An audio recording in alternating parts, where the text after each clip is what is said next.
සියලු දෙනාම සාදරයෙන් පිළිගන්නවා විකුම් කන්දේවත්තයි YouTube channel එකට. ඉතින් ඔයාලා හැමදාම මේ වැදගත් වීඩියෝ නරඹන්න විකුම් කන්දේවත්තයි YouTube channel එක subscribe කරන්න.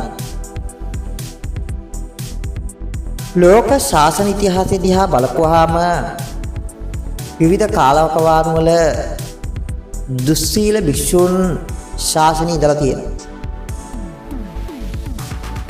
බුදුන් වහන්සේගේ කාලයේ දෙව්දත්තර තෙරුන් බුදුන් වහන්සේට ගල් පෙරළුවා. බුදුන් වහන්සේ විනාශ කරන්න පුළුවන් සෑම දෙයක්ම කළා.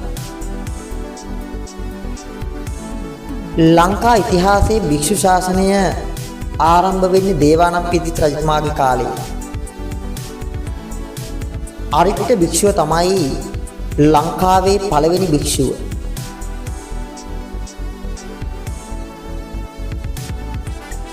එතෙන් පටන් ලංකාවේ භික්ෂු ශාසන ස්ථාපිත වුණා.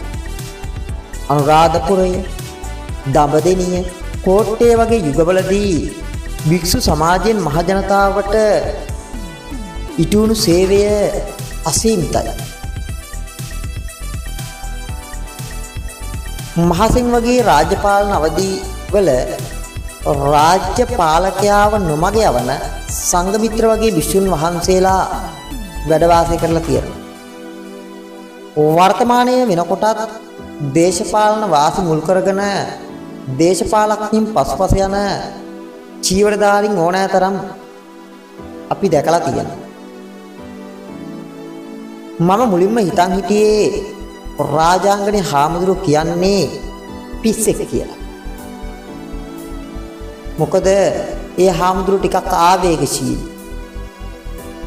දේශපාලන වාසි මුල් කරගෙන දේශපාලකයන් පසුපස යන භික්ෂුන් වහන්සේලා කියලා හඳුන්වන්න බැරි චීවරධාරීන්ට වඩා රාජාංගනේ හාමුදුරුවෝ වැදගත්.